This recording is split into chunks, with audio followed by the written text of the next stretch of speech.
Hi, Shirley Chu here, and I want to talk to you about education reform.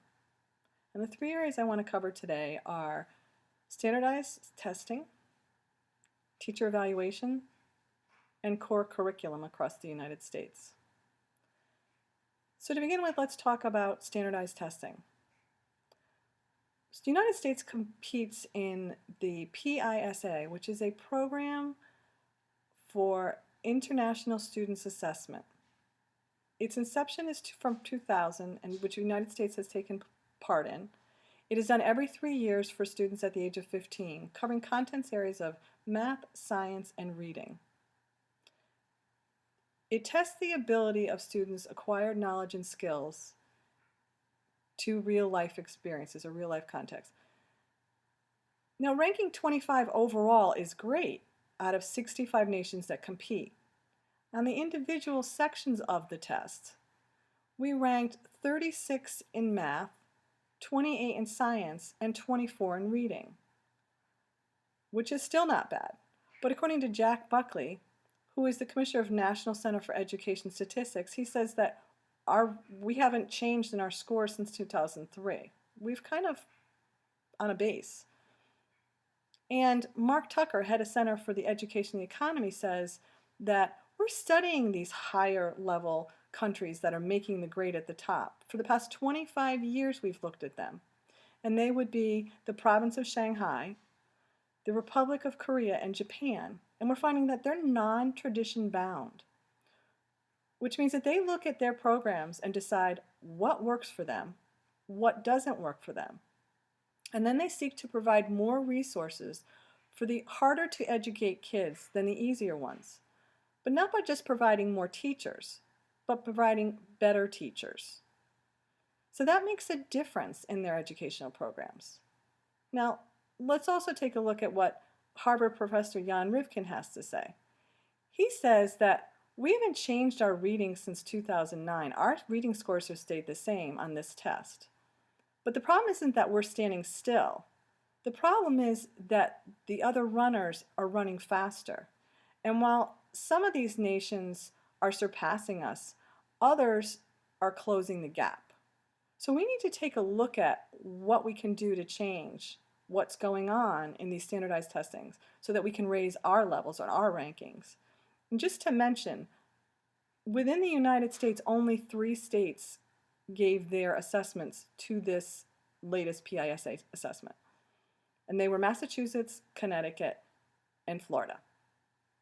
So now let's take a look at the assessments that are done locally.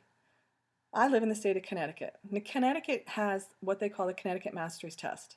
And they administer this test every spring for grades levels 3 through 8 on the content areas of reading, writing, math, and science for grades 5 through 8 in addition to the other ones. Well, what happens to these scores is when they get to all the scores to put together, they look at where they rank amongst their other districts, and they decide what they need to change in order to bring those rankings up higher for the following tests. What does this do to the teachers in the school system? It means that they have to start teaching to the test. That's not a good way for us to baseline where our kids need to be for our core curriculums. We're teaching them how to answer A, B, C, D. We're not teaching them the basics so that they have a foundation to make their own decisions, to apply that knowledge. They're not getting enough of that. We're rushing through to be able to provide the teaching of that test. Now, I've also included in here, which you'll see in the next slide, a breakdown of all the nations that competed in the PISA testing. Going back to after we do standardized testing and it affects the teachers, the government has asked us to take a look at teacher evaluations. And maybe we need to change how we evaluate our teachers to ensure that we have the better teachers in-house to be able to provide the foundation for these students for their learning. So again, locally, the town of Easton, town of Reading, and Region 9, which are based on the same superintendent of schools, Dr. Bernard Josephsberg, he has asked that we put in a hybrid evaluation. Now, a hybrid evaluation is a combination of many things. One is that the state mandates, state of Connecticut mandates that teachers be evaluated on an annual basis, which Easton has done that, Reading has done that, I'm sure, because we're all in the same district. But being hybrid, our superintendent is asking that we also include the assessment scores of the students in the classroom to ensure that those levels are going up. If they're being raised, that means the teachers are bringing those students up to the core values that we are asking them to do. And they're also, very interestingly, they want to include a parent survey. Now, these are a lot of demands placed on the teachers. But remember, we want the better people in place.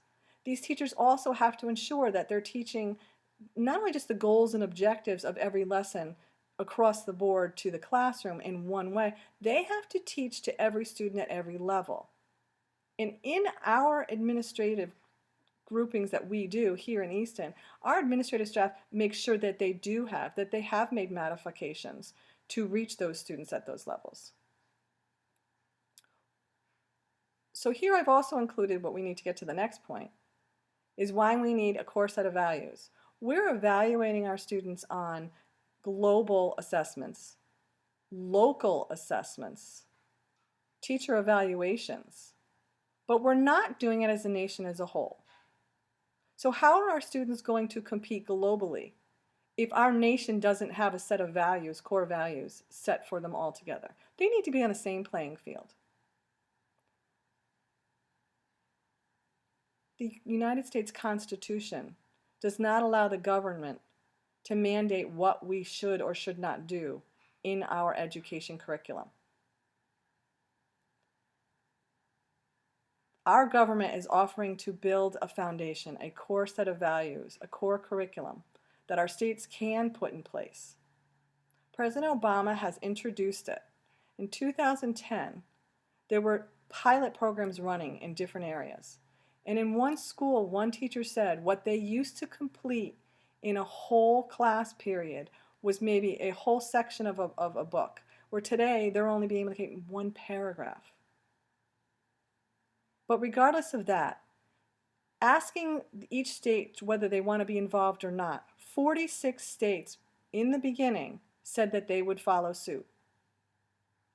And the inception of this program is supposed to happen in the year 2014. But just most recently, as more states continue to drop out, New York is another one that's questioning. And the reason why is because they're looking at costs. And they're also looking at the level that we ranked our students before. Students were ranked very high, may now be ranked at a much lower level. And that interferes with what the parents' value of how their child should be seen in their education. It does. It questions everything that we feel that our children should deserve. But remember, nothing is for free. And this is something that is going to take time for us to implement. And it's going to take years before we see the results that happen. But isn't it better today to implement something that we can base those values on rather than 3 or 4 or 5, 6, 8 years down the road and decide that we didn't do that? And our future leaders are struggling to compete in a global society where other countries are trying to bring their rankings up. And what we're doing is just competing at a local level, sending our scores out to a global level, but not even as a representation of our 50 united states, but as a selected group. We shouldn't be choosing selected groups because we're a nation as a whole. I'm not saying that we should give up all our abilities to control at a state level our education. I'm just saying that we need to consider some set of core values that we're all based upon. And if something works in one state, why not take note to that and implement it in another town, another state, so that we can all benefit? One person's ideas are great. No, they're actually good. A multiple number of people together have more to contribute to the ideas of what we need to make change. We have 50 states that can contribute to making this change. If the implementation of what is currently set is not something that is feasible for all of us, then we need to look to find something together that will work so that our nation can be represented in all nations as being competitive and equally as valuable on the ranking scale to compete as future leaders in America. So please consider having a reform to changing our curriculums to be a core curriculum across all 50 states.